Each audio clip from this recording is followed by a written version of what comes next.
औरत, ये सभी शब्द जिनके लिए उपयोग किए जाते हैं वह ईश्वर की सबसे सुंदर कृति, जिन्हें हम कभी माँ के रूप में, कभी बहन के रूप में और कभी पत्नी के रूप में देखते हैं, जिनमें अपार एवं सशक्त शक्ति है, सशक्त साहस है, सशक्त सामर्थ्य है।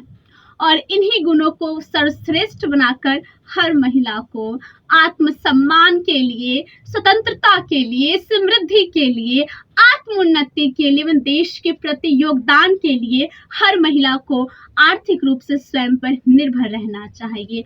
अबला जीवन हाय तुम्हारी ये कहानी, आंचल में है दूध और आंखों में है पानी। नहीं, अबला नहीं सबला हूं मैं, अबला नहीं सबला हूं मैं, सारी दुनिया को दिखाऊंगी, हाँ गर्व है मुझे, मैं नारी हूँ, मैं नारी हूँ।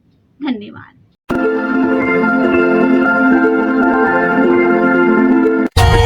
For more updates, subscribe to our channel, click the show links and enjoy watching the videos.